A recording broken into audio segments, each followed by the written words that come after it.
Friends, నేను మీ వల్లి లక్కోజు. మీకు విషయం తెలుసా? చదువుకున్నా లేకున్నా ఎంతో కొంత లెక్కలు తెలిసే ఉంటుంది అందరికీని. కానీ విశ్వంలో అస్సలు లెక్కలే తెలియని ఒక వ్యక్తి మీకు తెలుసా? అదేనండి అమ్మ. ఎలాగంటారా? అమ్మ, చాలా ఆకలేసేస్తుందమ్మా, అర్జెంటుగా నాకు ఒక 2 చపాతీలు పెట్టు అని అంటే 4 పెడుతుంది. అదేంటి, నేను 2 కదా అడిగాను, చిన్నవేరా తినేరా అంటుంది. ఉదయాన్నే 6 గంటలకు లేపేసి 9 అయింది లే లే లే లే అని కంగారు పెట్టేస్తోంది.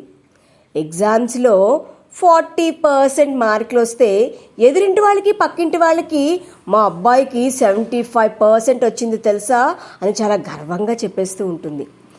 అమ్మ, 50 రూపాయలు ఇవ్వమ్మా, ఫ్రెండ్స్తో అలా సినిమాకి వెళ్ళొస్తాను అంటే 100 రూపాయలు తీసి ఇస్తుంది. సినిమా నుంచి అర్ధరాత్రి వస్తే ఉదయాన్నే నాన్న ఎక్కడ తిడతాడో అని రాత్రి 9ంటికే పడుకుండిపోయాడండి అని అంటోంది. మరి దీన్ని బట్టి మీకు ఏమర్థమైంది? అమ్మకి పాపం అస్సలు లెక్కలు తెలియవు, ప్రేమ తప్ప కదా. మీరేమంటారు? కామెంట్ రూపంలో తెలియచేసేయండి.